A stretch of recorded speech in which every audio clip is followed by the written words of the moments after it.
I think that we from time to time have prophecies that have a kind of a national feel. They've more for us been prophecies that have led us along some of the paths we've gone, so that, for instance, at one time I was simply helping people start churches.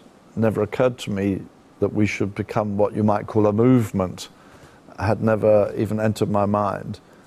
And then a man saw a vision of a herd of elephants charging along, and there's jungle terrain, and they kept running through and made a road. And the opening line of his prophecy was, there are no well-worn paths before you, but together you can make a road which many will follow. Well, that for us was a huge catalyst for changing the way we were working. And we sat and talked. I was probably working with about 20 churches and would occasionally gather the guys leading them. And that's in that context the prophecy came. So we said, well, what should we do? And we decided to be together. And I said, if any of you doesn't want to do this, you must feel free to back off. Well, no one wanted to back off. So we became New Frontiers from that prophecy. And we said, well, these are the values we will work to. Now, each church had its own name, like New Life or Community or all sorts of names. But we said, right, we're New Frontiers together. So that prophecy gave birth to us. And then at one time we were predominantly on the southeast of England in the early days.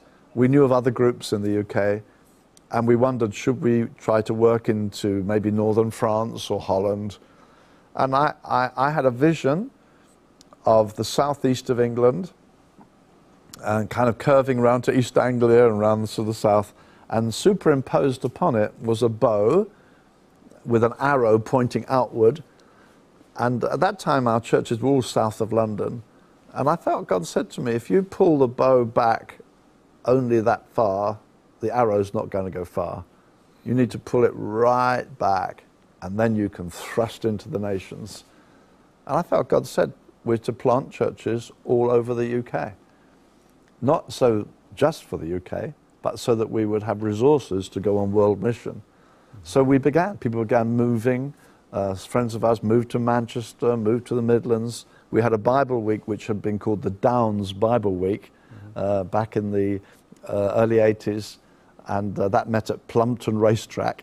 And we moved to Stoneleigh, right up in near Coventry, where we grew from the sort of 10,000 we had become in the Downs to nearly 30,000 at Stoneleigh.